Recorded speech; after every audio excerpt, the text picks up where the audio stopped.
नारायणगडाच्या पायथ्याशी इथंच जरांगे पाटलांचं मूळ गाव माथुरी आहे. जरांगे पाटलांचं बालपण या नारायणगडावरती गेलेलं आहे. जरांगे पाटलां याच्याही पूर्वी नारायणगडावरती अनेक वेळा आलेले आहेत. नमस्कार, मी प्रमोद भोंग सर आपल्या हक्काच्या युट्यूब चॅनलमध्ये आपले मनपूर्वक स्वागत आहे. मित्रांनो, मी सध्या आहे बीड जिल्ह्यातील नारायणगडावरती. याच नारायणगडावरती मनोज जरांगे पाटील यांची अशी सभा होणार आहे. या सभेचं गिनीज बुक ऑफ वर्ल्डमध्ये नोंद होणार आहे. मित्रांनो, मराठ्यांची ऐतिहासिक अशी सभा ज्या ठिकाणी होणार आहे त्या ऐतिहासिक अशा नारायणगडावरती मी सध्या आहे. जाणून घेऊया या सभेचं एकंदरीत नियोजन काय आहे. माझ्यासोबत आहे शिवराज, मला सांग, जरांगे पाटलांची 900 एकरमध्ये सभा होणार आहे. ही जागा 900 एकर आहे का?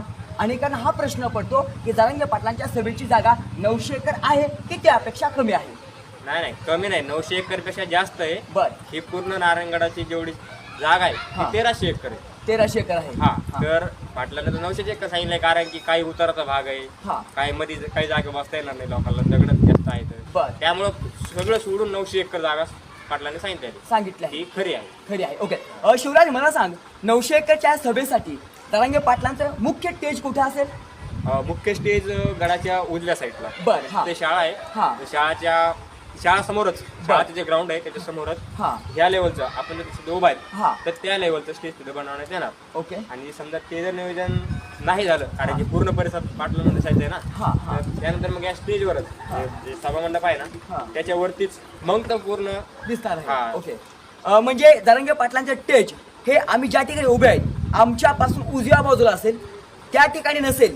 2 नियोजन आहे स्टेजसाठी. आमच्यापासून उजव्या बाजूला जर त्या ठिकाणी स्टेज नाही झालं, ज्या ठिकाणी आम्ही उभं आहेत या आमच्या उंचीच्या लेवलला किंवा आमच्या डोक्याच्या बरोबर या ठिकाणी या उंचीचं स्टेज या ठिकाणी असणार आहे.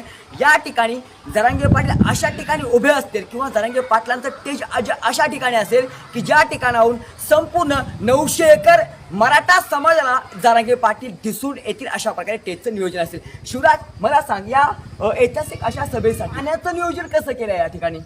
पाण्याचं नियोजन इथं बोनवेळा तलाव आहे. बर, त्या तलावातून 1000 पेक्षा जास्त टँकर्स आहेत. काही ट्रॅक्टरचे, काही ट्रकचे टँकर्स आहेत.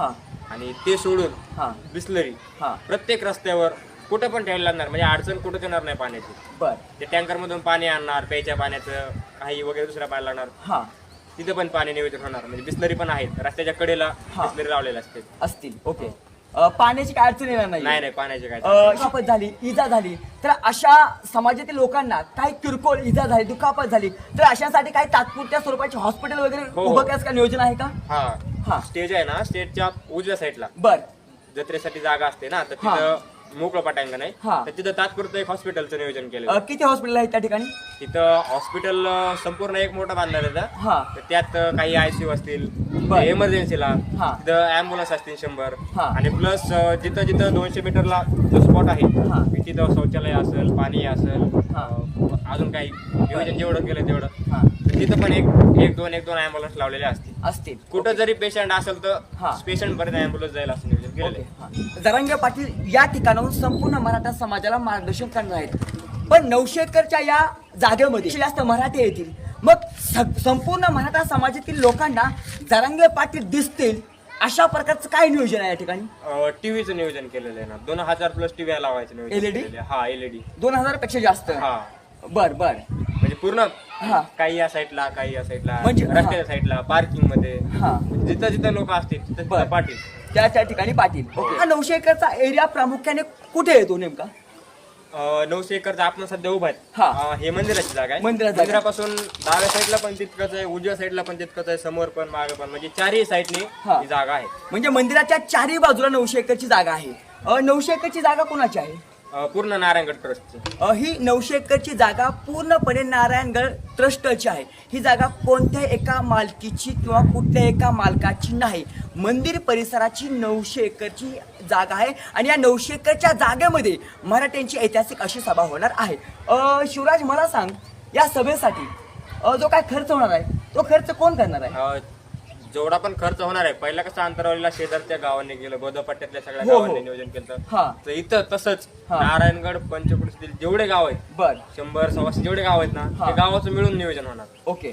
म्हणजे ज्याप्रमाणे आंतरवाली सराटीमध्ये आंतरवाली सराटी परिसरातील किंबहुना बोधापट्ट्यातील गोदापट्ट्यातील जी गावं आहेत त्या गावातील लोकांनी आंतरवाली सराटीसाठी सभेसाठी जो खर्च केला होता तशाच प्रकारे नारायणगड परिसरामध्ये जी गावं आहेत, एकूण गावं किती आहेत?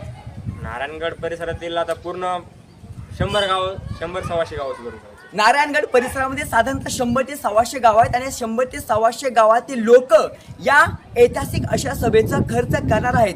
या सभेचा खर्च कुठला राजकीय पक्ष किंवा राजकीय नेता करणार आहे का? नाही, तसं काहीच नाही. हे पूर्ण गावातील लोक मिळूनच करणार आहेत. बघा, या सभेसाठी कुठलाही राजकीय पक्ष किंवा कुठलाही राजकीय नेताचा काही संबंध नाहीये. मराठ्यांची जी ऐतिहासिक सभा होणार आहे 900 एकरच्या एरियामध्ये, या सभेचा खर्च या नारायणगडच्या परिसरातील 125 गावातील लोक करणार आहेत.